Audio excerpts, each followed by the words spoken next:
So Matt Hancock is a psychopath. Thanks for watching.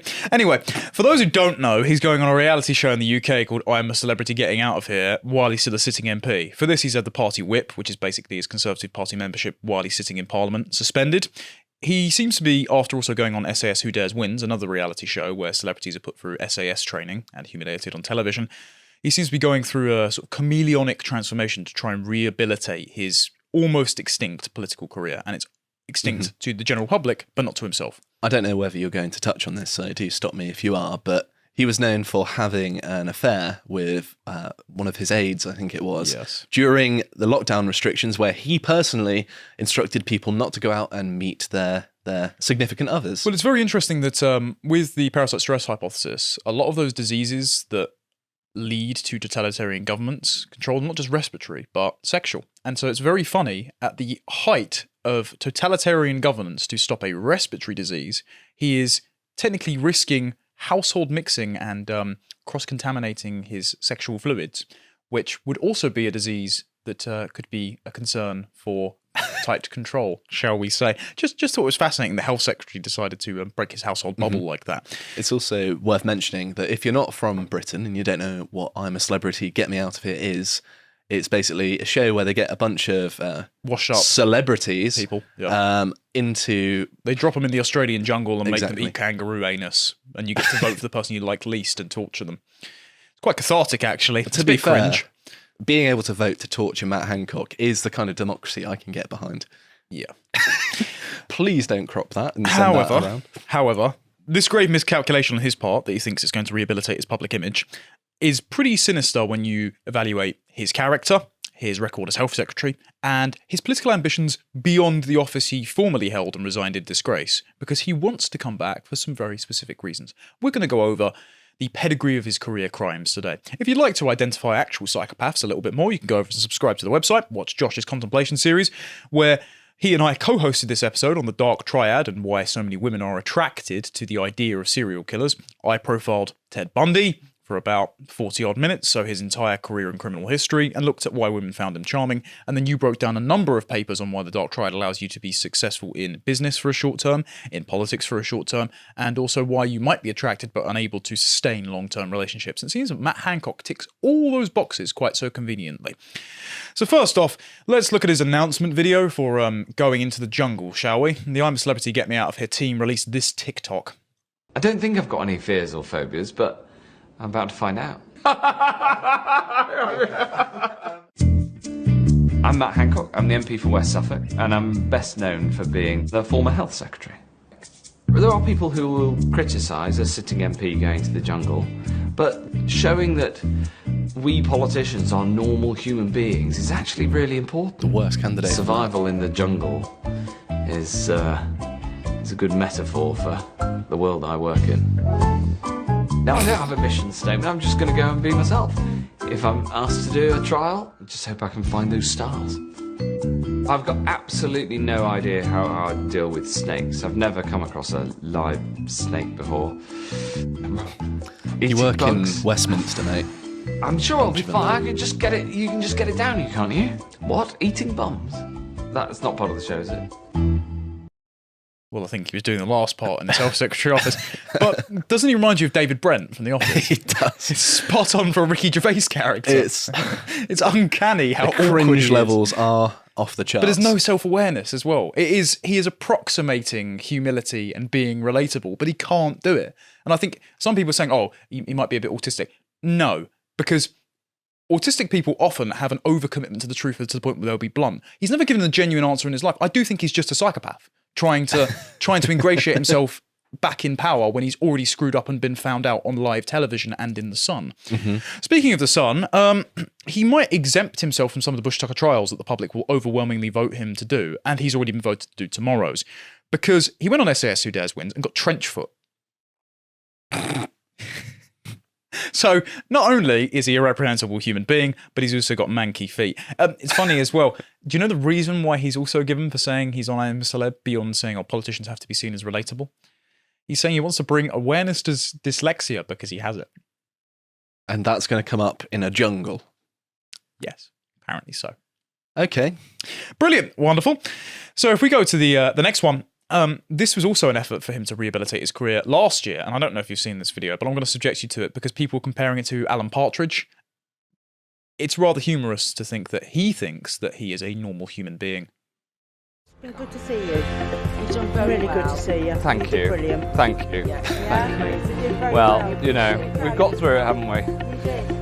You know, and now coming out the other side. There we go, fist bump. How are you doing? Not too bad. How's business? Is it okay? More on the high street, and then there's more on Queen Street. Yeah, exactly. It's got to sort them out. Got to get people in. I'm a big fan. Oh, that's kind of you to say. Always. No, Yeah. not at all. You Yeah. deserve it. Yeah. Yeah. Thank you. Thing now, infection control. Oh, do you? I do. Oh my God, you're fantastic. It's a variety, but hopefully Yeah. we'll be back on track. Yeah. We'll keep positive. Yeah. Keep positive. That's the main thing. Good stuff.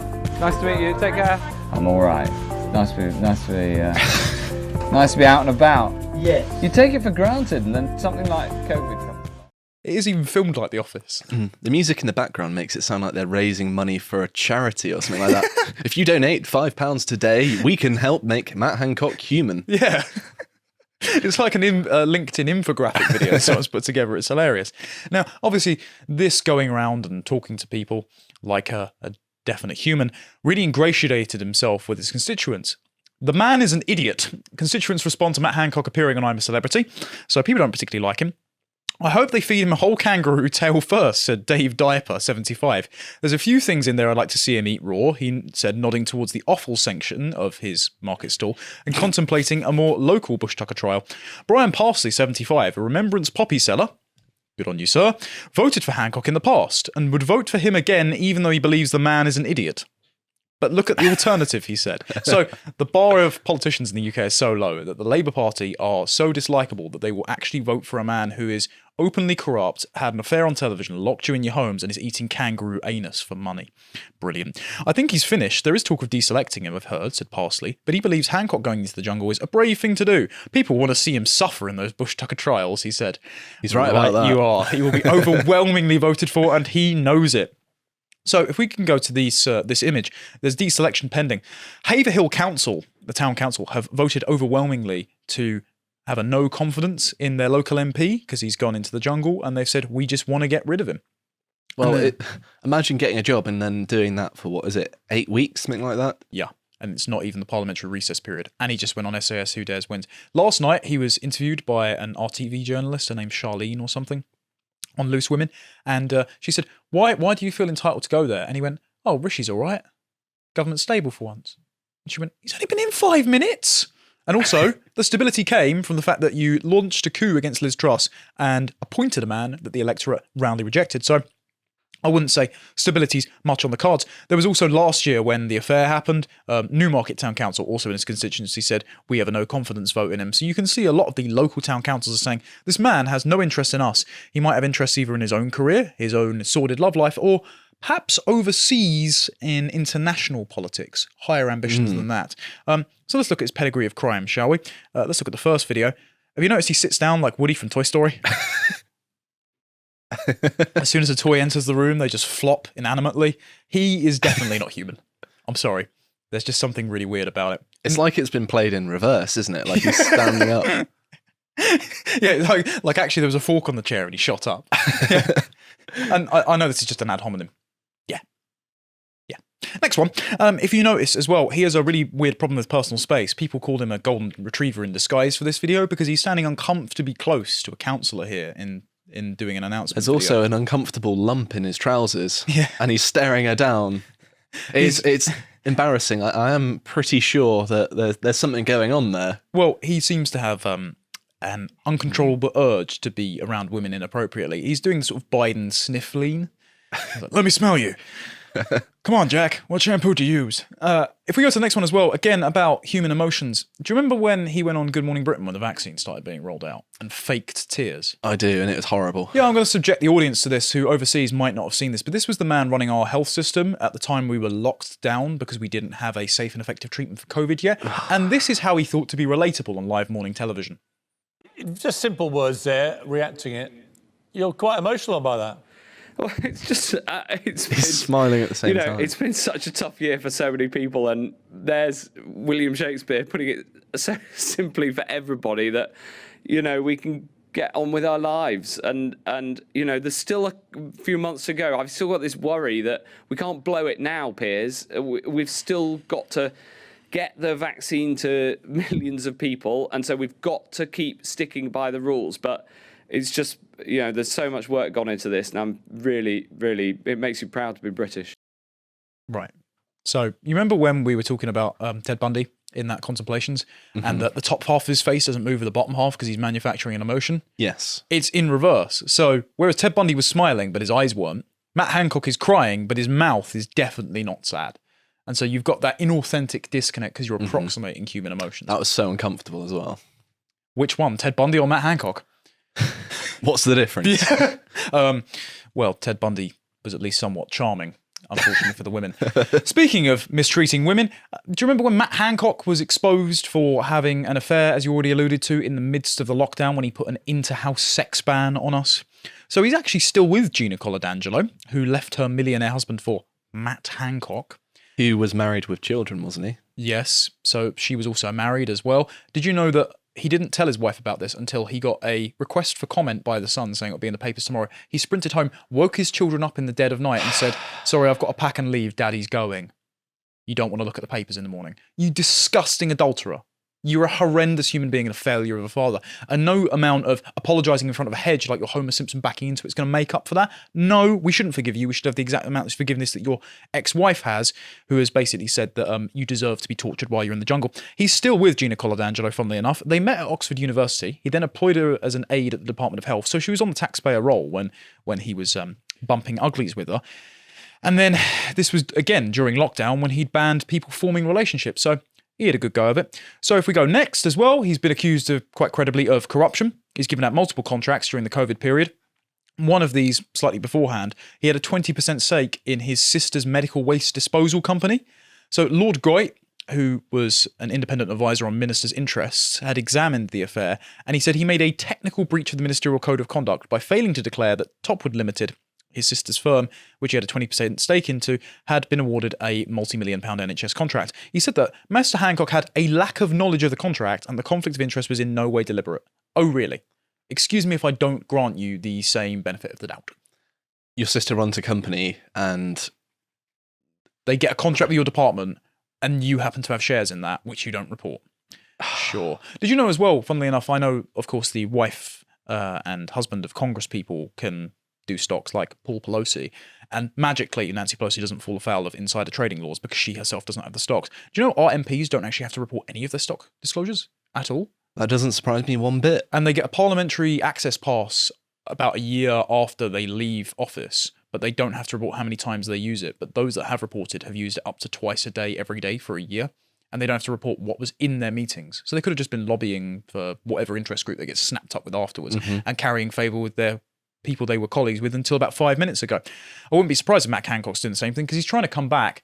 I have inside information from lobbying firms that he is trying to spearhead crypto regulation because he's obsessed with central bank digital currencies. We'll get onto that in a moment. Speaking of his time of misconduct, while he was a health secretary, we couldn't test patients sent to care homes for COVID, so he did what Gretchen Whitmer did, and the former governor of New York, Andrew Cuomo, and just sent COVID-positive patients into care homes and claimed multiple lives. So he's a murderer as well as an adulterer and a liar. He is not convicted for that, but I think you could at least disclose that he's guilty of negligent manslaughter. Because we didn't have the testing capacity at the start of the pandemic, it wasn't possible. What I'm very proud of is that we built that testing capacity, but it took time, is what Matt Hancock says. Dr. Jenny Harries, who is now Dame, despite on the day of her damehood it came out that she fabricated COVID data, according to The Telegraph, chief executive of the UK Health Security Agency, suggested that outbreaks in care homes could be more to do with staff spreading the virus than hospital discharges. She said, if you look at the death rates and bearing in mind the evidence we found from the fact that discharge from hospitals was actually a very, very tiny proportional cause of cases, what has a huge impact is the testing, the regular testing of staff and residents. There have been 36,275 deaths involving COVID-19 in care homes since the pandemic began, according to the latest figures from the UK's statistical agencies. But analysis funded by the Nuffield Trust found that in the first 2 months of the pandemic alone had seen 35,067 excess deaths in care homes. So in the first little while, preventative measures were definitely not taken. And of course, COVID had a lower death risk to people who were not already elderly and vulnerable, but lots of elderly and vulnerable people needlessly died when the Chinese unleashed this upon us. This should be blamed on the Chinese in the first few months, of course, because we did not have preventative measures that early on to stop the elderly and vulnerable. However, when they bring those figures down, they find out that only a guaranteed number of 286 deaths were caused by putting COVID-positive patients into nursing homes. And they're saying, oh, that's fine then. No. Still 286 people that died needlessly, could have been avoided. There's still 286 families which are bereaved. And the blood is definitely on Matt Hancock's hands, because this was in 2021.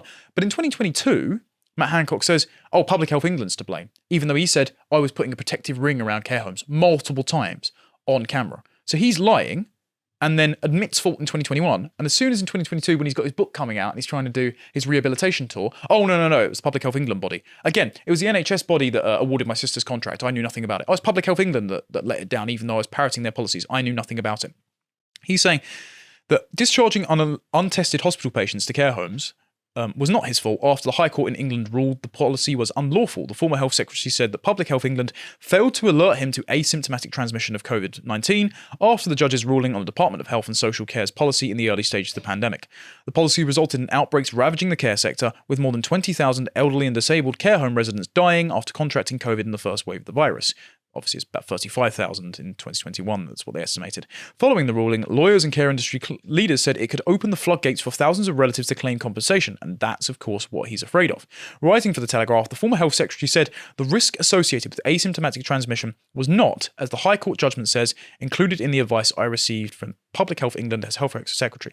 Yes, because you listened to the World Health Organization, who were covering for the Chinese, who said there is no risk of peer-to-peer transmission, when everyone else knew that was the case, and you'd constructed government policy around the fact that you believed it was the case by locking us down. So you're just an open liar. So why is he so interested in covering for international bodies, do we reckon? Is he part of them or affiliated with them by any chance? Shockingly so, he's a toady of the World Economic Forum, as many of our politicians are. This is back in 2017, a speech on the Fourth Industrial Revolution. Matt Hancock. The nature of the technologies is materially different to what has come before. In the past, we thought of consumption as a one-off and capital investment as additive. Yet, put resources into the networks and now connect half the world, or into AI, and the effects are exponential. Our task in building this and around the world is to make technology, this change, work for humanity. I'm profoundly confident we can, because technology is made by man, so it can be hewn into a better future for mankind. And I'm delighted to speak alongside so many impressive colleagues who understand this, and alongside Professor Klaus Schwab, who literally wrote the book on the Fourth Industrial Revolution. Your work, bringing together as you do all the best minds on the planet, has informed what we're doing, and I'm delighted to work with you. I suppose it's just a coincidence that he read Klaus Schwab's book and then implemented Klaus Schwab's suggested lockdowns for COVID-19 and the Great Reset. Earlier this year, the Fourth Industrial Revolution was not a very well-known term, at least before it became a central topic at the World Economic Forum. It recently made its way into an item on BBC Breakfast Television. This shows we've probably started to reach critical mass. It is a pleasure to now introduce the man who made the Fourth Industrial Revolution a household phrase, Professor Klaus Schwab. Right, so we just introduced the man to Parliament. And, funnily enough, he said last night on I'm a Celebrity, I was an economic advisor to David Cameron and Chancellor George Osborne at the time, in 2015. Do you remember the Blueprint for a Digital Identity document when the UK Cabinet Office and Treasury were talking to the World Economic Forum about digital IDs and digital currencies? I would like to bet money that Matt Hancock was involved in as an advisor. We don't have confirmation of that because we don't know exactly who it was, but I would put absolute money on it. He still has a profile on the World Economic Forum as well, which says that he's the Health Secretary still, so they haven't updated it, but he likes to big it up. And he also says he's Chief of Staff to the Shadow Chancellor of the Exchequer, back around 2010 time. Shock. Definitely involved in advising the then Conservative government on working with the WEF. And we have pictures of him that he's tweeted at, palling around with Klaus himself. If we go to this. Wonderful. Standing with Ming the Merciless, with his written out plans on how to immiserate our country. You absolute traitor.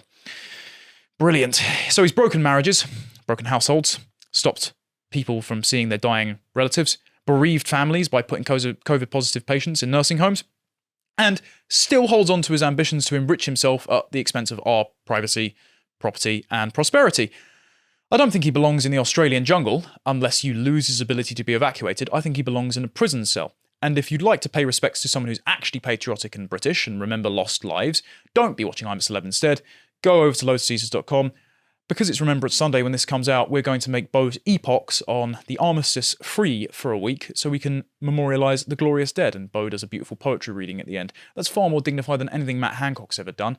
And I won't be watching I'm a Celebrity, beyond last night just for this segment, but I look forward to him eating every tarantula in the whole of Australia, and wouldn't it be a shame if one bit him in the backside? If you appreciated that segment from the podcast of the Lotus Eaters, you can go to lotuseaters.com to get access to all the content we have on the site, such as the articles we do. This one from Carl on the 2021 census. What's the damage? And if you'd like to follow what else we're putting out, you can follow us on Getter at lotuseaters_com on Getter. Thank you and goodbye.